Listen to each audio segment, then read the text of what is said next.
Hello everyone, कैसे हैं आप सभी। स्वागत है आपका हमारे प्यारे से यूट्यूब चैनल एम पॉली पर। मैं उम्मीद करता हूं आप सब बढ़िया होंगे। तो सभी बच्चों, मैंने आपसे वादा किया था कि आईएमईडी की आपकी क्लासेस स्टार्ट हो जाएंगी 1 दिसंबर से। और बच्चों, आपका जो सब्जेक्ट है आईएमईडी, इसके जो इंपॉर्टेंट टॉपिक्स हैं बच्चों, वो हम कवर अप करेंगे। जो हमारे एग्जाम पर्पज से बहुत ही ज़्यादा इंपॉर्टेंट रहने वाले हैं, उसी को कवर अप करेंगे। अभी तक जो आपकी क्लासेस रही हैं उसमें भी वही टॉपिक्स आपको पढ़ाए गए हैं जो एग्जाम पर्पज से बहुत ही इंपॉर्टेंट है। तो हमारा जो लास्ट लेक्चर था, हमने इसमें आपका डिस्कस किया था एक फर्म क्या होती है। इसके अलावा मैंने डिस्कस किया था आपसे टाइप्स ऑफ ऑनरशिप के बारे में, यानी ऑनरशिप के कौन कौन से हमारे टाइप्स होते हैं। बेसिकली मैंने आपको बताया था आपके 3 टाइप होते हैं ऑनरशिप के। एक होता है आपका पब्लिक सेक्टर एंटरप्राइजेस, एक होता है आपका प्राइवेट सेक्टर एंटरप्राइजेस, और एक होता है हमारा कोऑपरेटिव सेक्टर एंटरप्राइजेस। ठीक है, तो ये हमारे मेजर 3 टाइप थे। और इसमें बच्चों क्वेश्चन किस तरीके से पूछे जाते हैं, शायद मैंने लास्ट लेक्चर में डिस्कस किया था, और मैं फिर से बता दूं, आपके जो क्वेश्चन है यहाँ से बन जाते हैं। आपका फर्म का टाइप पूछ लेगा आपसे, टाइप्स ऑफ ऑनरशिप पूछ लेगा आपसे कि टाइप्स ऑफ ऑनरशिप कितने होते हैं। तो यहाँ पर अगर आपसे लॉन्ग क्वेश्चन में पूछ लेता है तो तीनों आ जाएंगे। जो हमारा फर्स्ट है हमारा प्राइवेट, कोऑपरेटिव और पब्लिक सेक्टर एंटरप्राइजेस, ये तीनों टाइप उसमें आ जाएंगे। इसके अलावा आपसे बच्चों यहाँ पर शॉर्ट में इंडिविजुअल भी यहाँ पर आपके 3 क्वेश्चन बन जाते हैं। आपसे पूछ लेगा प्राइवेट सेक्टर एंटरप्राइजेस यानी निजी उपक्रम क्या होता है, या आपसे पूछ लेगा कोऑपरेटिव सेक्टर एंटरप्राइजेस क्या होता है आपका, या फिर आपका इंडिविजुअली तीसरा हो जाएगा पब्लिक सेक्टर एंटरप्राइजेस, या इनमें डिफरेंस पूछ लेगा। तो यहाँ पर इस टाइप से आपके जो क्वेश्चन है बच्चों वो बनते हैं। और जो बच्चों आज का लेक्चर जो हमारा रहने वाला है, आज के लेक्चर में हम डिस्कस करेंगे आपका जो लेक्चर है लेक्चर 8 रहने वाला है, और बहुत ही इंपॉर्टेंट लेक्चर रहने वाला है एग्जाम पॉइंट ऑफ व्यू से भी, क्योंकि यहाँ से एग्जाम में काफ़ी बार एग्जाम में क्वेश्चन पूछे गए हैं। लेक्चर स्टार्ट करने से पहले जो बच्चे हमारे चैनल पर नए हैं वो चैनल को सब्सक्राइब कर दीजिए, बेल आइकन को प्रेस कर लीजिए, ताकि नई वीडियोस के नोटिफिकेशंस आप तक पहुंच पाए। और हमारी एप्लीकेशन एम पॉली को भी डाउनलोड कर लीजिए, उस पर भी आपको बहुत हेल्प मिलेगी। काफ़ी सारी चीज़ें हैं जो आपको एम पॉली एप्लीकेशन पर अवेलेबल की गई हैं, तो वहाँ से भी आप अपनी स्टडी को आगे कंटिन्यू कर सकते हैं। चलिए शुरू करते हैं अपना लेक्चर। सबसे पहला हमारा आज जो हम डिस्कस करेंगे वो हम बात करेंगे एकल स्वामित्व, या हम कह सकते हैं निजी स्वामित्व के बारे में। यानी आपका जो इंडिविजुअल या सोल प्रोप्राइटरशिप होती है वो क्या होती है, उसको डिस्कस करते हैं। ठीक है, तो हमारा जो सोल या हम कह सकते हैं इंडिविजुअल जो आपकी प्रोप्राइटरशिप होती है बच्चों, वो क्या होती है, व्यक्तिगत या एकमात्र स्वामित्व एक ऐसा व्यवसाय है। यानी आपका जो इंडिविजुअली या हम कह सकते हैं कि जो आपका सोल होता है, या जो एक पर्सन के द्वारा कोई बिजनेस स्टार्ट किया जाता है, एक ऐसा व्यवसाय होता है, एक ऐसा बिजनेस होता है जो एक व्यक्ति के द्वारा चलाया जाता है। यानी इसको सिंगल पर्सन के द्वारा क्या किया जाता है, ऑपरेट किया जाता है, और उसका अधिकार होता है। यानी पूरा होल्ड किसका होगा, जिस पर्सन के द्वारा उस बिजनेस को चलाया जाता है। इसमें बिजनेस का मालिक और व्यक्ति दोनों एक ही होते हैं। यानी जो बिजनेस स्टार्ट किया गया है उसका मालिक और जो व्यक्ति है जो उसको चला रहा है वो कौन होते हैं, एक ही होते हैं। यानी बिजनेस और मालिक में कोई अलग पहचान नहीं होती है। ये छोटे व्यवसाय और सेटअप के लिए एक अच्छा विकल्प होता है। यानी अगर आप एक छोटा बिजनेस शुरू करना चाह रहे हैं तो ये आपके लिए एक अच्छा विकल्प हो सकता है, क्योंकि अगर आपको बड़ा बिजनेस करना है, मान लीजिए आपको कोई बड़ा बिजनेस करना है, तो जाहिर सी बात है आपको काफ़ी लोगों की ज़रूरत पड़ेगी। लेकिन अगर आप छोटा काम करना चाहते हैं तो बेहतर यह है पार्टनरशिप ना करके इंडिविजुअली उसको स्टार्ट किया जाए, और उसे ही कहा जाता है आपका इंडिविजुअल या सोल प्रोप्राइटरशिप कहा जाता है, क्योंकि इसमें कम पैसा और औपचारिकताओं के साथ व्यवसाय शुरू हो सकता है। यानी इसमें आपका एक तो पैसा कम लगेगा, जो आपकी कॉस्ट आएगी, एक तो आपकी कॉस्ट है वो कैसी हो जाएगी, लेस हो जाएगी। यानी आपकी कॉस्ट कैसी लगेगी, पैसा आपका कम लगेगा। साथ ही जो आपकी औपचारिकताएं हैं, यानी आपकी जो फॉर्मेलिटीज हैं, जो आपकी फॉर्मेलिटीज हैं वो कैसी होंगी, वो भी क्या होंगी, आपकी शुरू हो सकती है। ठीक है, तो इसमें क्या होता है कि साथ आपका जो व्यवसाय है उसको स्टार्ट किया जाता है। औपचारिकता किसे कहा जाता है, औपचारिकता उसे कहा जाता है, मान लीजिए आप जो बिजनेस स्टार्ट कर रहे हैं, औपचारिकता का मतलब यह है कुछ नियम, कुछ कायदे कानून जो व्यवसाय के लिए जरूरी होते हैं। तो इसमें क्या होता है कि साथ व्यवसाय को शुरू किया जाता है। तो इसमें औपचारिकता किसके पास में होती है, ओनर के पास में होती है, क्योंकि सोल प्रोप्राइटरशिप है तो औपचारिकताएं भी किसके अनुसार होंगी, उसी के अनुसार होंगी। मान लीजिए कोई आपने शॉप स्टार्ट की, जैसे कि आपने कोई कपड़े की शॉप खोल ली, ठीक है, तो वो किस टाइम खोलनी है, किस टाइम बंद करनी है, और क्या क्या उसमें सामान रखना है, यानी ये सारी चीजें कौन डिसाइड करेगा, आप ही डिसाइड करेंगे। तो इसमें औपचारिकताएं किसकी होंगी, आपकी होंगी। फॉर एग्जाम्पल मान लीजिए आप किसी दूसरी कंपनी में या किसी इंडस्ट्री में अगर आप काम करते हैं तो उनकी अपनी औपचारिकताएं होंगी। यानी आपको वहाँ का उस कंपनी का ड्रेस कोड दिया जाएगा, और आपको एक टाइम शेड्यूल दे दिया जाएगा कि आपको इसी टाइम में इस टाइम आना है, और ये ड्रेस कोड आपका रहने वाला है। अगर आप उसको फॉलो नहीं करते हैं, वो ड्रेस कोड नहीं पहन कर आते हैं, वो यूनिफॉर्म जो डिसाइड की गई है वो नहीं पहन कर जाते हैं, या आप जो टाइम आपको दिया गया है उस पर नहीं पहुंचते हैं, तो ये क्या होगा, ये आपका औपचारिकताओं का उल्लंघन कहलाएगा। ठीक है, तो औपचारिकताएं नहीं कहा जाता है, यानी नियम कायदे कानून, यानी ये क्या होंगे, हमारे नियम कायदे कानून जो सोसाइटी के द्वारा क्या किए जाते हैं, बैलेंस किए जाते हैं, या हम कह सकते हैं सोसाइटी के द्वारा उनका संचालन होता है। ठीक है, तो यही कहलाती है आपकी इंडिविजुअल या सोल प्रोप्राइटरशिप। अच्छा, इसमें क्वेश्चन किस तरीके से बनता है, इसमें डायरेक्ट आपका क्वेश्चन इस तरीके से बनेगा कि निजी या एकल स्वामित्व किसे कहते हैं।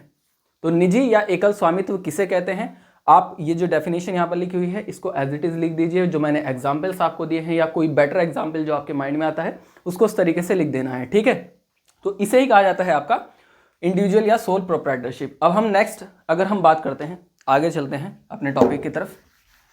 नेक्स्ट अगर हम बात करें तो नेक्स्ट आपका रहने वाला है एकल स्वामित्व के लक्षण या विशेषताएं, यानी कैरेक्टरिस्टिक्स ऑफ सिंगल ओनरशिप। इसकी क्या विशेषताएं होती है, क्या लक्षण होते हैं, क्या इसकी खासियत होती है। अगर आसान शब्दों में हम कहें कि इसकी क्या खासियत होती है, क्यों ये हमारे लिए अच्छा हो सकता है अगर हम अपना जो है बिजनेस स्टार्ट करते हैं सोल में, यानी अकेले सोलो अगर किसी बिजनेस को स्टार्ट करते हैं तो क्या हमारी इसमें हमें फायदा पहुंच सकता है। ठीक है, तो सबसे पहला इसमें स्वामित्व की बात होती है। नंबर 1 पॉइंट है आपका स्वामित्व, यानी आपकी ओनरशिप। क्या हो गई आपकी ओनरशिप, पहला पॉइंट है हमारा ओनरशिप। तो ओनरशिप कैसी होती है आपकी, सिर्फ एक व्यक्ति बिजनेस का मालिक होता है। ओनरशिप कैसी होगी, सिर्फ एक व्यक्ति बिजनेस का मालिक होगा, यानी वो किसी को जवाबदेह नहीं होगा। जो बिजनेस स्टार्ट किया जाएगा सोल प्रोप्राइटरशिप में, उसका मालिक कौन होगा, एक ही पर्सन होगा और वो किसी को जवाबदेह नहीं होगा। दूसरा आपका नियंत्रण, सेकंड पॉइंट क्या है आपका, सेकंड पॉइंट है आपका नियंत्रण। नियंत्रण यानी कंट्रोल, या हम कह सकते हैं होल्ड। ठीक है, तो नियंत्रण किसका होगा, नियंत्रण किसका होगा, सभी फैसले लेने का हक केवल उसी व्यक्ति का होता है। यानी बिजनेस से रिलेटेड कोई भी डिसीजन लेना है तो वो कौन लेगा, हमारा खुद ओनर ही लेगा, क्योंकि भाई किसी और का तो लेना देना है नहीं। मान लीजिए मैंने कोई बिजनेस किया है तो मैं लोगों से थोड़ी पूछूंगा कि जैसे कि मान लीजिए मेरे कपड़े की शॉप है, अभी मैंने एग्जाम्पल दिया आपको, आपकी एक कपड़े की शॉप है और आपको उस कपड़े की शॉप में आप क्या करते हैं, जेंट्स का सारा जो आपके प्रोडक्ट था वो सारा का सारा कैसा था, जेंट्स वेयर था। आप क्या करते हैं, लेडीज़ वेयर भी रख लेते हैं, महिलाओं के कपड़े भी लाकर रख लेते हैं सेल करने के लिए। तो आप क्या है, किसी से पूछने की जरूरत थोड़ी है, आप देखेंगे कि डिमांड है तो बिल्कुल रखेंगे सर, क्यों नहीं रखेंगे। तो होल्ड किसके पास होगा, उसी के पास होगा जो ऑनर होगा। सेकेंड हम बात करते हैं, थर्ड है हमारा लाभ और हानि। थर्ड क्या है हमारा, लाभ और हानि, यानी प्रॉफिट एंड लॉस की अगर मैं बात करूं, लाभ और हानि के लिए कौन कौन जिम्मेदार होगा इसका। लाभ और हानि, सारी कमाई और नुकसान केवल उसी व्यक्ति के होते हैं, यानी लाभ और हानि का जिम्मेदार भी कौन होगा, वही पर्सन होगा जो उस बिजनेस को होल्ड कर रहा है या जो उस बिजनेस को रन कर रहा है, जो चला रहा है, वही जिम्मेदार भी होगा। भाई अगर पैसा आपके पास, आपने जो शॉप खोली थी, अगर आपको प्रॉफिट हो रहा है तो आप ही के पास आएगा, और अगर नुकसान होगा तो किसको होगा, वो भी आपको ही होगा। तो यही कहलाता है आपका लाभ और हानि। अगर नेक्स्ट हम बात करते हैं 4, ये कहलाती है आपकी असीमित देनदारी। असीमित देनदारी जो होती है बेसिकली ये कहलाती है हमारी लाइबिलिटी, जो होती है हमारी लाइबिलिटी जो होती है हमारी असीमित देनदारी, अनलिमिटेड लाइबिलिटी है ना। क्या होती है हमारी अनलिमिटेड लाइबिलिटी, ठीक है, अनलिमिटेड लाइबिलिटी। ठीक है, तो जो हमारी असीमित देनदारी होती है इसको बहुत ध्यान से समझना। अगर बिजनेस में नुकसान होता है तो वह मालिक को अपने निजी पैसे से कर्ज चुकाना पड़ सकता है। यानी मान लीजिए अगर बिजनेस के अंदर लॉस हुआ तो अपने निजी पैसे से उस लॉस को क्या करेगा, वो पूरा करेगा। ठीक है, जैसे कि मान लीजिए आपने कोई शॉप खोली थी, ठीक है, और उसमें क्या होता है, आपने कुछ पैसा मार्केट से उठाया, कुछ अपना पैसा लगाया, लोगों से मतलब बैंक से आपने लोन ले लिया या किसी और से आपने लोन ले लिया और आपने बिजनेस सेटअप किया। ठीक है, और उसमें क्या हो जाता है, उसमें आपको लॉस हो जाता है। तो उसके लिए जो आपकी देनदारी होगी तो जिम्मेदार कौन होगा, जिम्मेदार भी आप ही होंगे। आपको लॉस हो गया तो कर्ज कौन चुकाएगा, कर्ज भी आप ही चुकाएंगे। यानी कहने का मतलब ये है उस कर्ज को चुकाने के लिए हो सकता है आपको अपना घर, गहने या आपकी जो भी प्रॉपर्टी आपके पास है उसको भी सेल करना पड़ जाए। तो क्योंकि जिम्मेदार आप हैं, मालिक आप हैं, ओनर आप हैं, तो उसके लिए सारा जो आपको लॉस होगा उसके लिए भी जिम्मेदार आप ही होंगे। यही कहलाती है आपकी असीमित देनदारी। नेक्स्ट हम बात करते हैं आसान सेटअप। 5th जो है आपका वो क्या है हमारा, सिंपल सेटअप। क्या होता है हमारा, सिंपल सेटअप। सिंपल सेटअप क्या होता है आपका, आसान सेटअप। इसको शुरू करना आसान है और क्योंकि खास कानून पंजीकरण की जरूरत नहीं होती है। इसको स्टार्ट करना क्या होता है आपका, आसान होता है, इसमें खास पंजीकरण की जरूरत नहीं पड़ती है। भाई आपका पैसा है, आप लगा रहे हैं, मान लीजिए जिस जगह पर आप बिजनेस स्टार्ट कर रहे हैं वो प्रॉपर्टी भी आपकी है, तो आपको किसी से कोई रजिस्ट्रेशन कराने की जरूरत नहीं पड़ेगी, किसी पंजीकरण की जरूरत नहीं पड़ेगी और गवर्नमेंट से या किसी से कोई परमिशन लेने की जरूरत नहीं पड़ेगी अगर आप एक छोटा बिजनेस स्टार्ट कर रहे हैं। ठीक है, तो यही कहलाता है आपका आसान सेटअप, यानी इसको लगाना कैसा होता है आपका आसान होता है। नेक्स्ट मैं बात करता हूं, उद्योग का चुनाव अपनी इच्छा के अनुसार कर सकता है। भाई कोई भी बिजनेस है, जाहिर सी बात है भाई बिजनेस मैं स्टार्ट कर रहा हूं तो क्या है, चुनाव भी मैं अपने हिसाब से ही कर सकता हूं अपने बिजनेस का, जो भी काम मैं करना चाह रहा हूं। ऐसा नहीं है कि गवर्नमेंट आकर मुझसे कहेगी कि सर आपको ये काम करना चाहिए या आपको यही काम करना चाहिए। ठीक है, तो ऐसा बिल्कुल भी पॉसिबल नहीं है। ठीक है, तो इसमें क्या है, आपको इच्छा के अनुसार आप क्या कर सकते हैं, अपना बिजनेस चुन सकते हैं। नेक्स्ट अगर मैं बात करूं, उद्योग बंद करने की स्वतंत्रता होती है, यानी उद्योग जो भी बिजनेस आपने स्टार्ट किया है आप जब चाहें उसको बंद कर सकते हैं, किसी को भी आप जवाबदेह नहीं होंगे। आपने एक शॉप खोली थी, आपने खोली थी, आपके डिसीजन थे, आपने पैसा लगाया था, कल को आप उसको बंद करना चाहते हैं, आपकी शॉप है, आपके डिसीजन है, आप उसको बंद कर सकते हैं, किसी को जवाबदेह आप नहीं होंगे। नेक्स्ट हम बात करते हैं, कार्य क्षेत्र सीमित रहता है, यानी आपका जो वर्किंग एरिया है वो कैसा होता है, इसमें सीमित होता है। जैसे कि मैंने अभी बताया था, आप एक कपड़े की दुकान खोलते हैं तो आप कहाँ खोलेंगे, जाहिर सी बात है आप अपने एरिया के आसपास ही खोलेंगे जहाँ पर लोगों की आवाजाही भी हो और आपका एरिया भी हो जहाँ पर आपके जान पहचान के लोग हो। छोटा बिजनेस है तो छोटे इलाके में ही शुरू होता है। ठीक है, तो कार्य क्षेत्र कैसा होता है, इसका सीमित रहता है। मान लीजिए आप किसी गाँव में रहते हैं और आप वहाँ पर एक कपड़े की दुकान खोलते हैं तो कार्य क्षेत्र आपका सीमित हो गया। ऐसा हो सकता है कि आपके धोरे पास के एक दो गांव के लोग आपके पास सामान लेने के लिए आ जाएं, लेकिन ऐसा पॉसिबल नहीं होगा कि शहर का पर्सन गांव में जाकर आपसे क्या है सामान ले। हो सकती है कुछ पॉसिबिलिटीज, लेकिन ऐसी पॉसिबिलिटीज बहुत कम होगी, 1% इसके चांस होंगे। हाँ, गांव का व्यक्ति शहर की तरफ जरूर लेने के लिए आ सकता है, तो ये पॉसिबिलिटीज हो सकती हैं। ठीक है, तो इसका कार्य क्षेत्र कैसा रहता है, सीमित रहता है। और वैसे भी छोटा कारोबार है, इतना बड़े लेवल पर कारोबार नहीं है कि आप जो है सारे सब जगह पर क्या कर सकते हैं, अपना माल डिस्ट्रीब्यूट कर दें।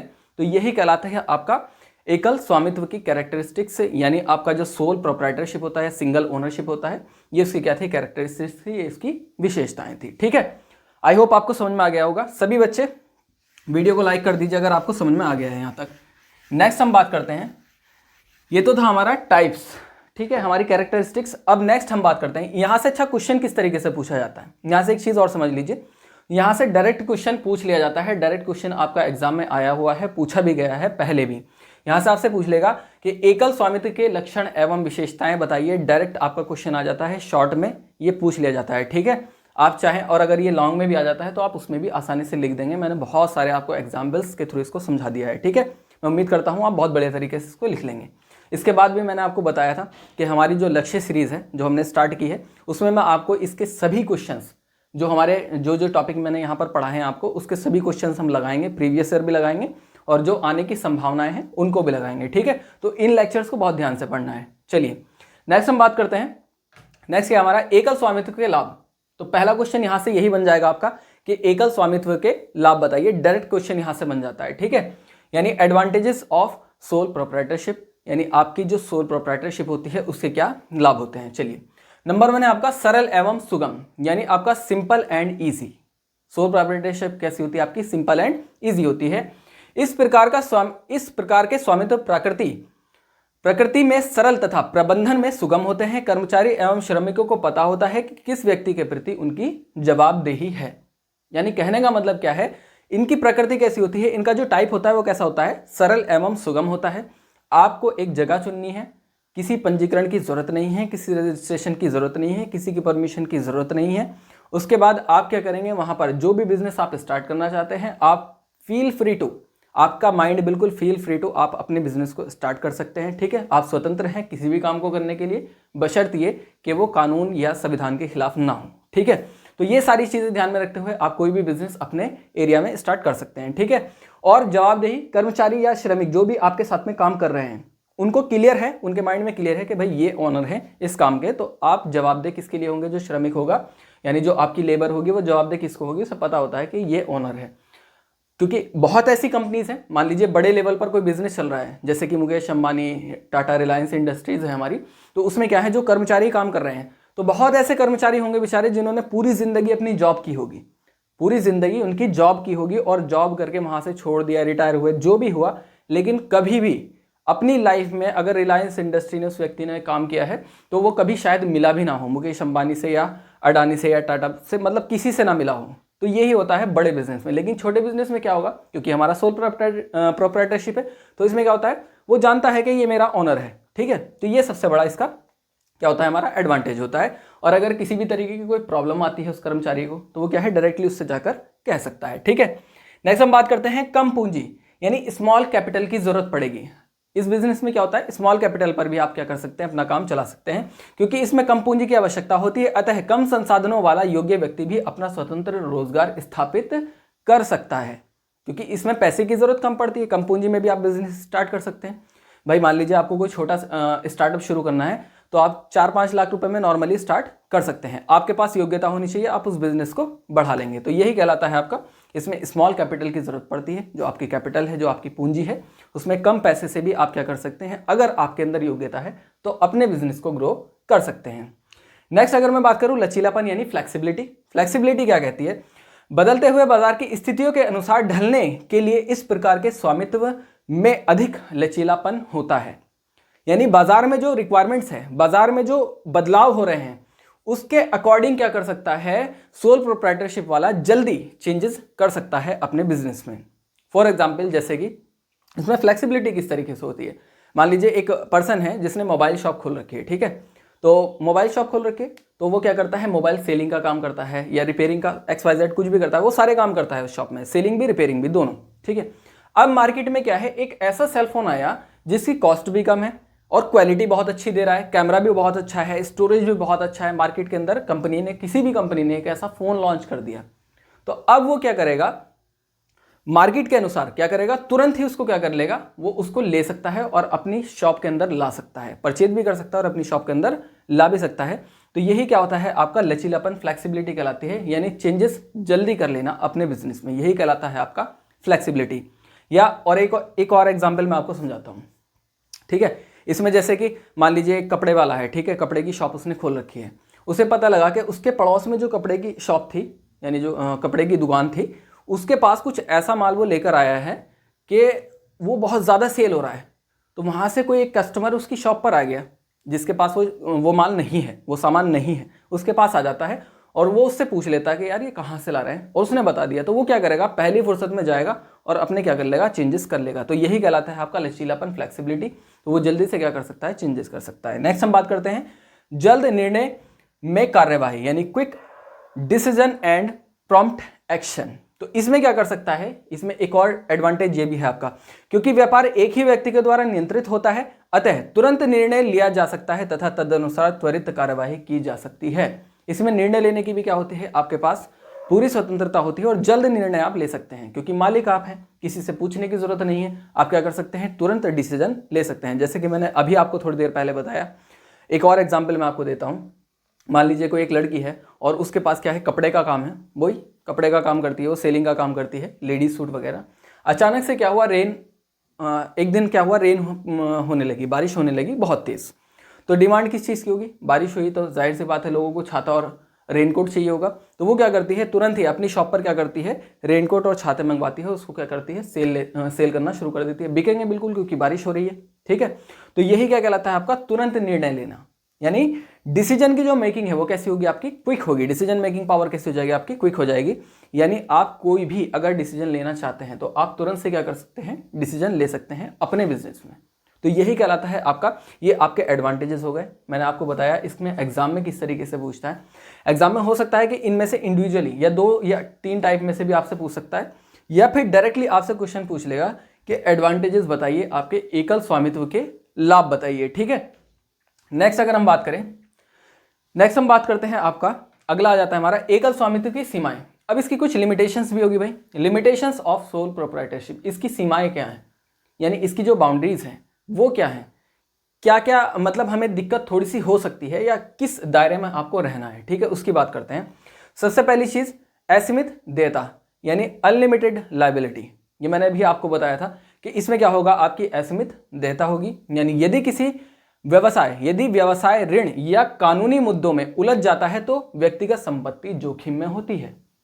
जाहिर सी बात है, अगर आप कर्जों में डूब गए या आप किसी कानूनी दांवपेच में उलझ गए तो आपको प्रॉब्लम होगी, ठीक है। यानी कहने का मतलब यह है, कानून से टकरा गए तो दिक्कत, या फिर आप कर्ज में डूब गए तो दिक्कत। यहाँ पर परेशानी किसको होगी? परेशानी होगी सिर्फ आपको, जिसका वो बिजनेस होगा उसको, ठीक है। तो यहाँ पर उसे ही परेशानी होगी।